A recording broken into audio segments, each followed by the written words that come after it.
Hey everybody, what's going on? And welcome to Guns N' Roses Central. And one thing you guys may know is that Axl has been banned from China, obviously because of his album Chinese Democracy, but Slash has been banned from China as well. So they both play Hong Kong because Hong Kong's technically autonomous from the rest of China. It's not under Chinese rule, at least to the point that they're not banning the guys from Guns N' Roses from going and playing Hong Kong. But here's an interview that Slash gave to Eddie Trunk in 2014 or 2015 with Miles Kennedy where he talked about being banned from China. Sort of like not into doing like regular music videos, like, you know, the old fashioned kind of thing, just because I don't know who plays them and it's just, I've never been into it. So we did, for World on Fire, the song, we did a lyric video, which actually had live action content in it. And I think that's why we're not allowed to go to China. Yeah, it's my mom's favorite video, by the way. I'm sure. Wait, anyway, what are you talking about? What do you mean? There's a lyric video for World on Fire. Right, I know the girl that's in it. Oh, I do too. Yeah. Well, I do now. Yeah. I didn't know her then, but what was I saying? So I haven't But why to. did you get in trouble for it? I'm sort of joking. We played some shows and we played a show or two shows. Was it? Well, I know we did some in Shanghai. Yeah, so we did some shows in Shanghai, which is the first time that I've ever been allowed in mainland China. And it was us, all of a sudden, we got these gigs over there. So we went and did it, had the best time, had a killer response from the Chinese, and it was great.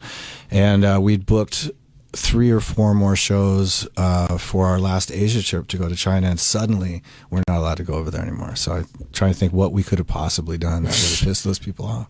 But you haven't figured it out? No, because they don't tell you. You know, they don't tell you. They're just all of a sudden, no. It's Brent Fitz's fault. That's right.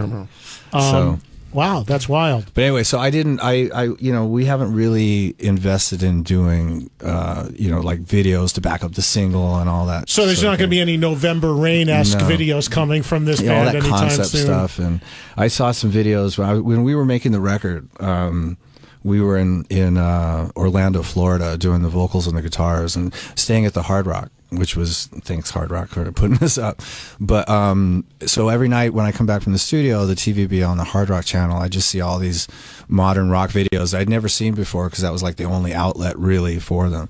And they're just, sort of like just these bad concept videos. I just got turned off of making videos. But when we did this song, I thought it'd be great if we put together a video that didn't have the band in it, didn't have any kind of band sort of posing around doing whatever, but just had the elephants and footage of the elephants and what's been going on to the elephants and so on and so forth. So that's when we got together with iPhone and put this thing together. So the band's not in this video at all? No. And in World on Fire, Aiden's in it, who's the girl in it. She's in it and then you come at the very end. I'm at the very end, yeah. And are there any other videos for this record? All right, so you're very anti-video all of a sudden. All right. Well, Now, of course, Axl is banned in China as well, and his ban dates back a little bit earlier than when Slash's does. Now, a lot of fans may not know is that Axl briefly stayed in China for a couple months. It's probably happened, I'm guessing, around 2001, 2002. He talked about that in an interview with Eddie Trunk, which I'll let you guys listen in a second. And even the front cover of Chinese Democracy was actually taken by one of Dizzy Reed's keyboard techs. He was in China. He took a photo, thought it would be cool, gave it to Dizzy, and they ended up using it for the front cover of Chinese Democracy. So the front cover had been thought of probably 6 or 7 years before the album even came out. And even an MTV News report from 2002, from the summer of 2002, reported that Axl was spotted in the streets of Shanghai. And it was around that time that Guns N' Roses started touring again, and they played a couple shows in Hong Kong. So here's the interview that Axl did with Eddie Trunk, and then an interview he did with Chinese Exchange, talking about his experience living in China. In fact, one news report around 2002, I believe, said that Guns N' Roses were in China shooting a video for the then song Catcher in the Rye. Of course, I don't think any of that was true at that time. And you were telling me the other day that you lived in China for 3 months? Yeah, we went and stayed in China for about 3 months. Yeah, in Shanghai, Beijing, and Xi'an. What is that like? Well, he filmed, like they eat a lot of bugs. What is it, like the Fear Factor show? Or? Absolutely. How long ago did you live there? Did you eat bugs? No, I didn't live there. We just went and stayed there a couple of years ago. A couple of years ago. Mm-hmm. That inspired the name of the album at all? No, it was before that, but then I just thought I should go. Okay. And I wanted to go before they banned me. Yeah, really. So, Chinese democracy, that doesn't quite work for the government. Hey, let's give him I want to ask you this. And Chinese democracy, that's, I heard, been banned in China. Well, I think that the foreign minister, minister, something he said, it's like that people don't like that music because it's too loud. Yeah. And I'd love you to be able to go to China and meet the Minister of Culture. I think that would be... But my thing with China itself isn't about, you know, with the term Chinese democracy, it wasn't about trying to tell them to have a democracy or anything like that. I am not really I don't really have an opinion of what type of government they should have.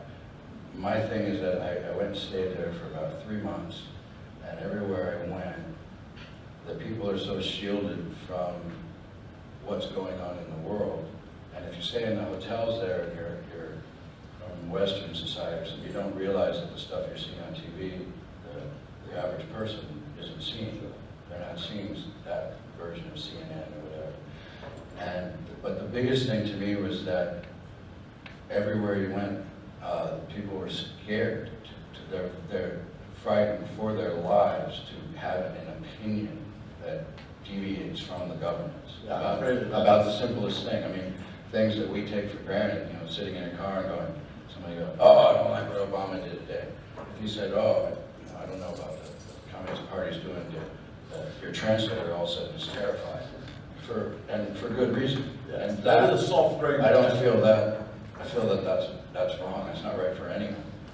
Are there other countries who feel more or less the same kind of censorship and a sort of soft grain of terror?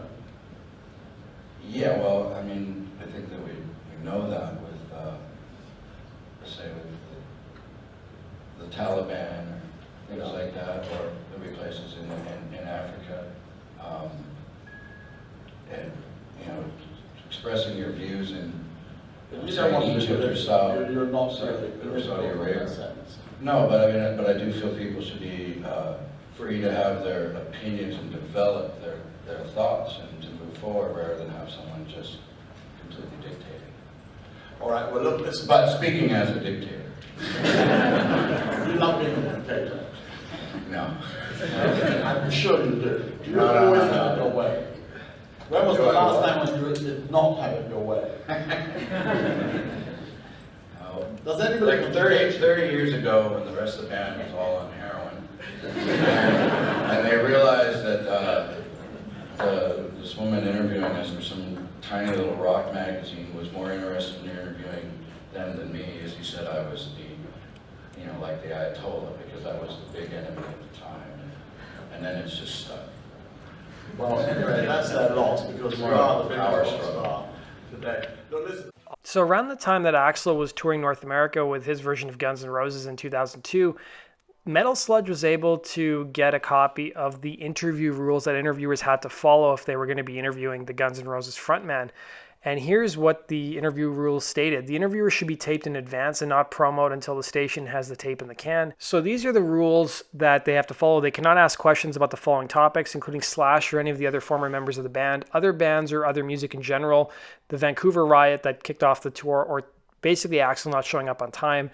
The interviewer should ask about the following topics: the current tour, his new music, the new record, and they let interviewers know that Axl spent some time in China and wrote songs there. What was it like?